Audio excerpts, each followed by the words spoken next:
Actually, I'm here to talk about another movie that's actually out this weekend. Yes. It's in select cities. I don't think it's opening here until the 21st. Okay. But it's one that you need to put on your radar. It's about a former First Lady, arguably, I think some people would say, probably one of the more famous, more popular ones. Oh, yeah, absolutely. Jackie Kennedy. So course. take a look. People like to believe in fairy tales.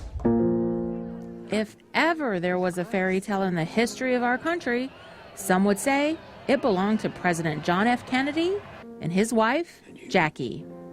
I believe that the characters we read about on the page end up being more real than the men who stand beside us. And as we all know, their happily ever after came to an end on a fateful day in November 1963, Dallas, Texas.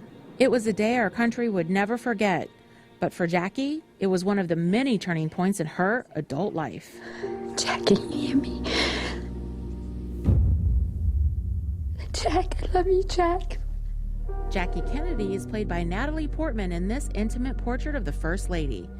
It's a movie that came with a monumental responsibility, one that was not at all lost on the Oscar winner. When you're playing someone who's so well known, there's a level of competence you obviously have to achieve for the way they talk, the way they move, the way they look, just to get people to believe you enough to get into the movie. You and the Johnsons have already done so much. A fact that is made better by dropping audiences in the First Lady's world during the days after her husband's assassination. That it had such a condensed period of time to examine this character. It wasn't trying to tell a whole life story, and that you sort of get to see her through this very pressured moment, and also through relationships with all these different characters in her life. One of those people is President Kennedy's brother, Robert Bobby Kennedy.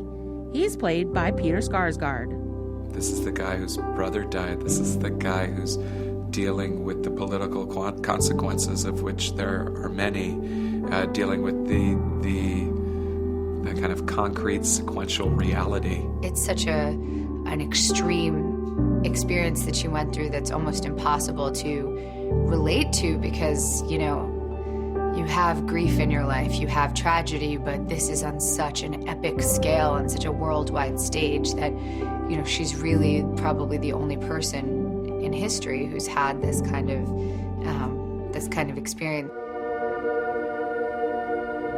This is like many types of great tragedy, but also I think it had a lot to do with them.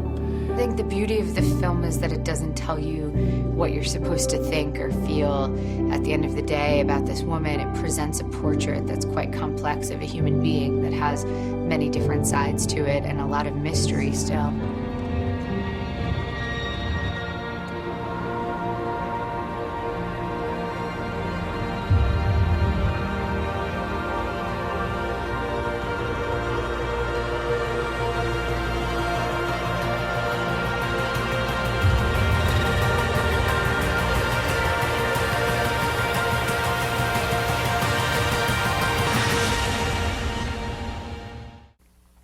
I'm so excited to know what you thought of this one.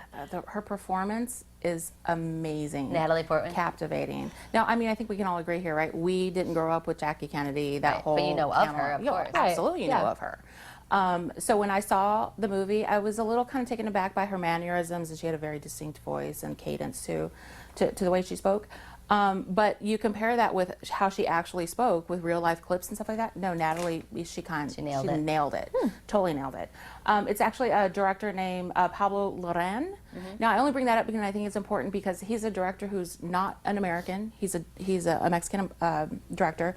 He had a different take on her, obviously, because the movie doesn't follow along a normal path that you would think a Jackie movie would. It's a very different, poignant. Let's just remember, she's probably the only woman in the world who was married to a president who got assassinated. Yeah.